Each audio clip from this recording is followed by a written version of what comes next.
బట్టి విక్రమార్క గారు చేసిన ప్రకటన ఆయన ఖండించాడు, సంతోషమే. కానీ గతంలో కూడా ఖండించాడు ఆయన. గోవిందపురంలో ఒక మర్డర్ చేశారు, అప్పుడు ఖండించాడు ఆయన. కానీ ఇప్పుడు మళ్ళీ మర్డర్ జరిగింది. బట్టి గారు నిజంగానే తమ పార్టీ కార్యకర్తల పట్ల, ఈ హత్యల పట్ల తీవ్రంగా వ్యతిరేకించేవాడైతే అలాంటి వాళ్ళకి తను సహకరించకపోతే ఆ ధైర్యం ఎవరు చేయరు.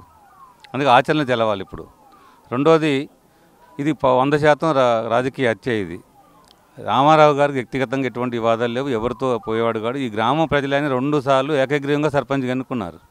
ఈ గ్రామానికి అనేక త్యాగాలు చేశాడు. దాదాపు 20 ఎకరాలు తన సొంత భూములను కూడా ఇచ్చి ఇక్కడ బీసీ ఎస్సీ కాలనీలు ఏర్పాటుకు పనిచేశాడు. ఈ గ్రామ రూపురేఖలనే మార్చాడు, అభివృద్ధి చేశాడు. అందుకే ఆ గ్రామ ప్రజలు ఎవ్వరు కూడా, కాంగ్రెస్ అభిమానులు కూడా ఆయన అంటే చాలా ప్రేమించేటువంటి వాతావరణం ఈ గ్రామంలో ఉంది. కొద్దిమంది పెత్తందారులు తమ ఆధిపత్యాన్ని కాపాడుకోవడం కోసం రామారావు గారిని చంపి తప్ప ఈ గ్రామంలో పంచాయతీ గెలవలేమని చెప్పే లక్ష్యంతో ఈ హత్య చేశారు తప్ప ఇంకో కారణం కాదు. దీనికి ధైర్యం కూడా ఏంటంటే, డిప్యూటీ సీఎం గారు బట్టి ఇక్కడ ఉన్నాడు కాబట్టి మాకు ఏం కాదు అని చెప్పి ధైర్యంతో చేస్తాను ఈ హత్యలన్నీ కూడా. అందుకనే ఆయన ఖండించిన దానికి విశ్వాసంతో లేదు అని చెప్పి మేము భావిస్తూ ఉన్నాం. విచారణ ప్రారంభించారు ఇప్పుడు. అయితే మేము ఇప్పుడున్న సాంకేతిక పరిజ్ఞానంతో చాలా తొందరనే పట్టుకోవచ్చు. మేము ఎవరైతే రామారావు గారి భార్య పేర్లు చెప్పిందో ఈ గ్రామ కాంగ్రెస్ గుండాలు ఎవరైతే ఉన్నారో వాళ్ళని తక్షణం అరెస్ట్ చేయాలి. అరెస్ట్ చేస్తే నమ్మకం కలుగుతుంది ప్రజలకు, విచారణ మీద చేయాలని డిమాండ్ చేస్తాను. సిపిఎం సీనియర్ నాయకులు, సిపిఎం మాజీ రాష్ట్ర కమిటీ సభ్యులు, ఉమ్మడి ఆంధ్రప్రదేశ్కి రైతు సంఘం ప్రధాన కార్యదర్శిగా పనిచేసినటువంటి సామినేని రామారావు గారిని ఈరోజు ఉదయం ఆయన సొంత గ్రామం అయినటువంటి పాతర్లపాడు గ్రామంలోనే కాంగ్రెస్ గుండాలు కుట్ర చేసి, కాపుగాసి, కొంతమందిని ప్రయోగించి హత్య చేయించారు. ఈ హత్యని సిపిఎం పార్టీ వైపు నుంచి తీవ్రంగా ఖండిస్తూ ఉన్నాం. మదర్ నియోజకవర్గంలో గత 2 సంవత్సరాల కాలంలో ఇది 2వ హత్య.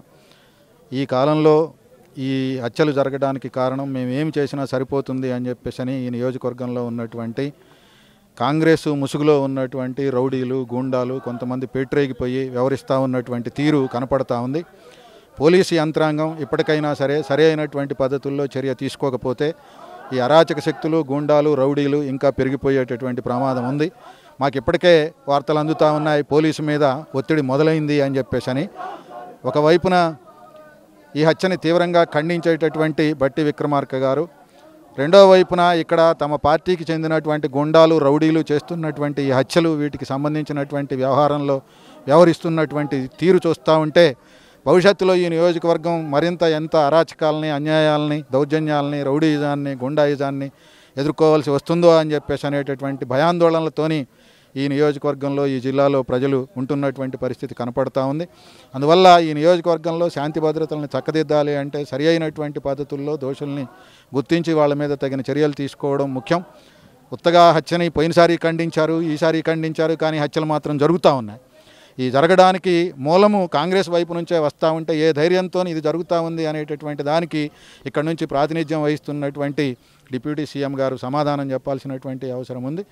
అందుకని వెంటనే పోలీసు యంత్రాంగం నిర్దిష్టమైనటువంటి చర్యలు తీసుకునేటట్టుగా డిప్యూటీ సీఎం గారు తగిన పద్ధతుల్లో వ్యవహరించాలి, పోలీసు యంత్రాంగము తగిన పద్ధతుల్లో వ్యవహరించాలి. లేకపోతే ఎవరి రక్షణకి సంబంధించినటువంటి వ్యవహారాలు వాళ్ళు చూసుకునేటటువంటి పద్ధతి అది సరి అయినటువంటి పద్ధతిగా ఉండదు అని చెప్పేసి అనేది భావిస్తూ రామారావు గారికి సిపిఎం పార్టీ రాష్ట్ర కమిటీ తరపున విప్లవ జోహార్లు అర్పిస్తూ సెలవు. 6 గంటలకు జరిగిందమ్మా, మీకు 6 గంటలకు జరిగింది. కేకలు వినిపించాయమ్మా? కేకలు వినపడ్డాయి. వినపడి ఊరికి ఖరారయ్యారు. వరప్రసాద్ మేను, వరప్రసాద్ కంచుమర్తి వెంకటేశ్వర్లు, వాడి పేరు ఆర్కే అంటారు, వాడు ఒక రవిడి. మళ్ళీ మద్దిన నాగేశ్వరరావు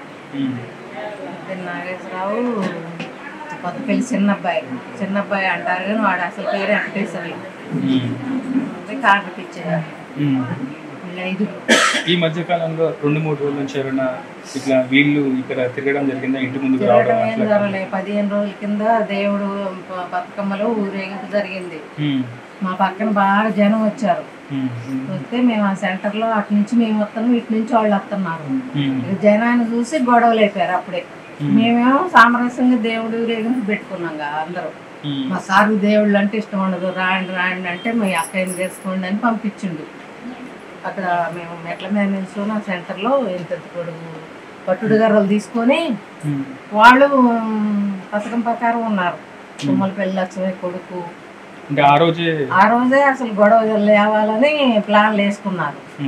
వేసుకుంటే మళ్ళీ వాళ్ళంతటా వాళ్ళే చదువుకొని మళ్ళీ ఏటోళ్ళు అటు వెనక్కి తగ్గారు. అట్లా చేశారు. మీరు చూసారమ్మా ఎవరన్నా వెనుక నుంచి అయినా పారిపోతుండగా ఎవరన్నా చూసారా ఈ రోజు? వాడు పొడిసేవాడిని ఇంకా కనుక్కోలేదు. వీళ్ళు మట్టికి ఉన్నారు, వీళ్ళు 5గురు. ఇక అందరూ ఎటువంటి అటు ఉరికారు. మీరు చెప్పిన పేర్లు వాళ్ళు మాత్రం ఇక్కడే ఉన్నారు. అందరూ ఉరికారు. ఇక ఏదో డాబా పైన అసలు ప్లాన్ వేసారు. మా సారు 4:30 లేస్తాడు, లేచి ఊడి చల్లి వాకింగ్ చేస్తాడు. ఇంకా అందుట్లో మా మనవరాలు పెళ్ళని ఖమ్మం పోయి నేను లేను అనుకున్నారు వాళ్ళు. ఒక్కడే ఉండు, నేను లేను అనుకుని డాబా మీద పథకం ప్రకారం వేసి కూర్చున్నారు. ఇక ఎవరు కనపడరు కాటు, డాబా ఆట ఉందిగా. మా చుట్టాల అబ్బాయి మా అక్క కొడుకు పత్తేసిండు. అందుట్లో ఆడ కోడి పిల్లలు ఉన్నాయి. కోడి పిల్లలు పెట్టడానికని ఒంగోని తీయాలిగా తట్ట. ఇక అప్పుడు పథకం ప్రకారం వేశారు. మీరు చివరిసారిగా చూసినప్పుడు రామారావు గారు ఊపిరితోనే ఉన్నారా లేకపోతే? ఊపిరితో లేడు, రక్తం అడుగుల్లో పడి.